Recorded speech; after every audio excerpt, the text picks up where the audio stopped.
giving me peace. Give you peace. In the calm, or in the storm. In the storm. Yeah, he calmed that storm, doesn't he? Mm. It is calmed. It's calm at the house. How's she doing? Well, she's still in the hospital. I guess they're still looking for a rehab place to send her. This is your daughter? No, this is Dawn. Oh, Dawn, yes. Okay. Projected length of time that she's in the hospital, do you know? Well, that's good. No, I don't know. I thought she was in a place and she left and came home. Well, that was where she had surgery and stuff, wasn't it? Well, she went from the Henry Ford Cancer Center Mm-hmm. to a Henry Ford rehab place in Wyandotte. Mm-hmm. And she left there Mm-hmm. against medical advice and came home and couldn't get in the house. Mm. And they had. Oh, she couldn't get it physically in the house. She Okay. physically could not get it. Right. Okay. Because right now if she walks, it's inconsistent and she doesn't walk very far. Mm-hmm. So they got her to the house and they ended up calling the EMTs, and the EMTs came and started to help her, and then they said, if you can't do this much, we can't leave you here. Right. You would be So inadvisable. right. Well, they just said we can't. We can't. We can't leave you here if you can't Yeah. get yourself Certain off things. the stairs. And so they took her to the hospital, and she's been in the hospital since. Yes. Is it working? Okay. Thank you. The Allegiance, yeah. Praise the The Lord. Henry Ford Allegiance, right, yeah. Because they brought her home So, Bob. Okay. from Wyandotte to. We'll work with that. So You didn't hear me probably. Praise the Lord. So now I am on. I was hoping. I said I wanted him to not make sure that he told me when we were doing any discussing that I wasn't on for anybody that might get upset. So praise the Lord. Hallelujah. How's your mother? My mother is doing well. She's going to be celebrating her 100th birthday I in know. January. I knew it was coming. I know it was coming. Yeah, Yes. So she's doing well considering we are very thankful. Really, she's a blessing. Mm-hmm. She considers She has her own place, like a she is in an assisted living yes. facility right now. But Not an apartment, actually. okay, A she's room with other people. No, well, she has a private room. Okay. She All has right. a room, yeah. Okay. But, That's how Lynn Fallis' mom is coming along too, and I think she's almost 100. is Oh, she? Lynn Follett. yeah, And yeah. so, but they haven't even, okay, it would be that her mother lives in another, like us with states, okay? In a Her, province. yeah, Providence that is different than Lynn, so they weren't even letting her go in to see her mom. They were quarantined, but Lynn wasn't at the time. And so, I tell you, they do well. They do well. Those that have gone through life and chose to do well, or pick well, or think well, that's a lot of things. What I did when I turned 75 is I began to remember. I'll say it that way, or bring to remembrance. Maybe is a more correct way to say it. The things of my grandparents, or my aunts and uncles too, because I had a bunch of them, and it was so amazing that maybe I'd forgot, maybe I didn't pay close enough attention, but I am pretty attentive to things, but I never remember them necessarily talking about age.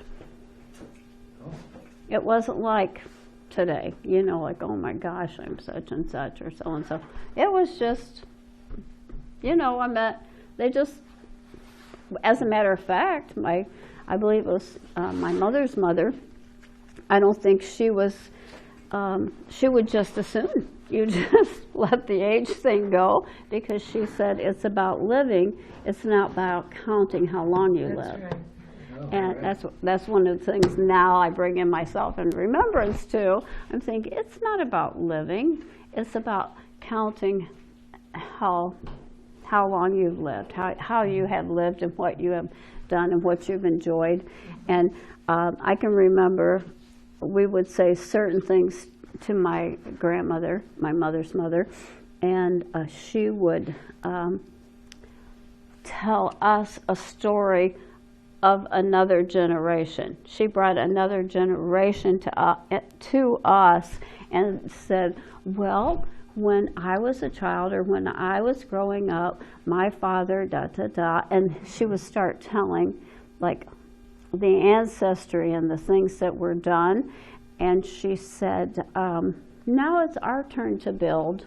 And I thought, even as young as I was sitting there, I thought to myself, gosh, I can think of so many things you've already done. We called her Mom, Mom, not Grandma. That's what she wanted to be called, Mom Javens. And I think it was because she had 7 girls. And anyways, it doesn't matter why, that's what she chose to be called. And so anyways, I just have been thinking more and more about how to embrace what is in front of us, and why are we embracing it, and are we embracing anything, or are we just doing what the routine is?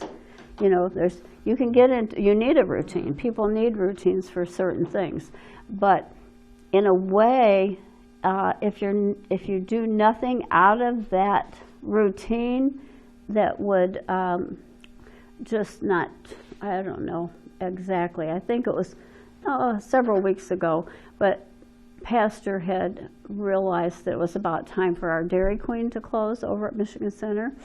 And he said, oh, come on, get in the truck. And I thought he was going to go get gas or something like that. And I said, well, where are you going? He said, well, we just don't want to miss the ending of the Dairy Queen. And, and it used to be, honestly, I would say, oh, now why do you want to go over there? You know there's going to be a line, because it would be the end of the Dairy Queen. And it's at a place at Michigan Center that's what they do. They stand out and people gather around and whatever.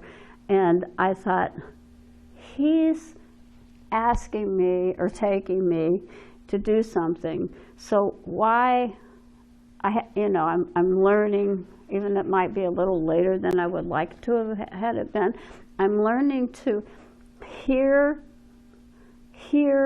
more than's being said, like take what you hear and wonder what's behind what's being said. He was trying to do something nice. It was a nice day, and he was originally going to surprise me with it. And I said, he said, well, I'm going to take a ride. Do you want to go with me?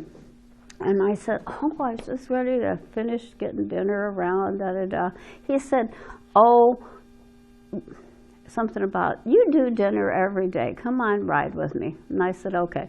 Then when I got in the car, I realized that's what he knew. He somehow knew the Dairy Queen was closing, and he was taking us over there. But I'm thinking to myself, I wasn't the one that was going to speak tonight, but I got asked, which is always good. That's what I like about God. He prepares us all the time ahead of time. He'll say things like, be ready. Okay. How does he? Be instant in season, yeah. In season and out. In other words, if it was your turn or not your turn or whatever, be ready. Be ready. And what I used to think is like, what does it mean, be ready? Be all studied up, be all this and that. And it was really saying, consider it an opportunity that you're, especially in being able to do things in the church or at the church, like even food pass out. I have been trying to get here for the food pass out, and a lot of things just didn't come where I could say to them, they can count on me, because we were having funerals and we were having everything else that came up. But anyways, I just think it's important for us to embrace the season we're in. Amen. Is anybody in a season now? Like, I know Linda's in a new season. She's had some dental surgery, and she's going to get new teeth, and that's going to be new. And I tell you, when she was in her place up here to live, and they moved her to Hillsdale, we came down as much as we could and everything. Oh, we were just so upset. And then when she came up here, I thought, oh gosh, they have so many different rules or ways of doing things, because the COVID and everything came, right, Linda? Mm-hmm. And so they were trying to protect people, and they were only doing what their job requirement had for them, right? And so you just have to. We didn't see her for about a year. We didn't see her for over a year, right? Well, it was several months for sure, because they really were. You know what how they say it? These residents are very important to us, and we think highly of them, of the responsibility that we have. And I think, with me, my mind goes like this. I'm thinking, well, you come in here to work, you go back home, you're with your family and whoever, school intermingling things or whatever you have to do. What's the difference? And the difference being that, honestly, they didn't make an oath or anything, but they took the responsibility at a higher level of bringing as much safety as they can to their residents, And so I backed off and got smacked on the hands a little bit from the Lord, saying, now come on, that's their life. When they leave here, he said to me, it'd be like you were in church all the time. You lived at the church.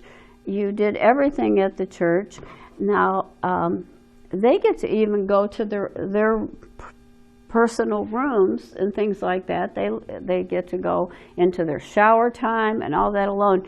Now, these people, when they're there, they are over them 24 hours or whatever their shift is. And so it's just what I brought tonight was something. It's old, but what we have been doing, we came down to rock bottom. It meant cement floors everywhere, wherever the roof leaked, and that was in Tara's room, my room, the living room, which is a big space back in there, and everything had to be taken out of those rooms and put every which way, and we're trying to sort all of that out. And so while sorting out, first of all, I have so many times in this last year of sorting out and having go through this project that we've been in with the house, and falling on that ice cube right before it all happened. And so anyways, I found some notes of mine that I had put in a bin to throw away. And when I was called to say, will you be able to be available tonight, I said, yes, I will. And the Lord says, get those notes. And what these notes are, and I think one of them had the date on it. Yes, here it is. This one's 2007. This one's 2007. And it was, it's about the five languages of apology. The 5 languages of apology. And so I thought, that's a good thing for me to sharpen up. Why would I wouldn't take my Bible and throw it away. You know what I'm saying? I did once, and Phyllis or somebody got it out of the trash and had Tina get it out of the trash or something. But it was just so falling apart and everything. I thought, I just can't keep salvaging this Bible. I'm getting a new Bible. But anyways, so it's the same with these notes. I had them in the pile to be taken out, but there they were. And so I just, I had one here. These are all from that teaching, which I will not do this to you, but it was just some stuff that I thought, wow, this was really good, Lord. Thank you for this. And so the 5 love language, I'll give you the 5 of them. Expressing regret. Number 1, expressing regret and saying, I'm sorry. That would be the notation beside that one. Accepting responsibility. I was wrong. I was wrong. So first one was what? Expressing regret. Expressing regret. And there's some notes in here to give some definition to all that. But, you know, some people kind of give you like, oh, I'm sorry. Like now you get over it. No, this I'm sorry business is something that we're being trained by God to create His character in us, so that you know, when it says, I see Jesus in your eyes and it makes me what? Love you, makes me care. There's a song, I see Jesus in your eyes. Oh, it's a beautiful song. And so anyway, so expressing regret, I'm sorry. Accepting responsibility, I was wrong. Making restitution, what can I do to make it right? That's another part of apology. Apology. It's more than saying, sorry. Hey, I'm sorry. Like, get over it. I'm sorry. And so I took a lot of time with this when I put this together back in the day. Genuinely repenting. Genuinely repenting. I'll try not to do that again. Genuinely repenting. I'll try not to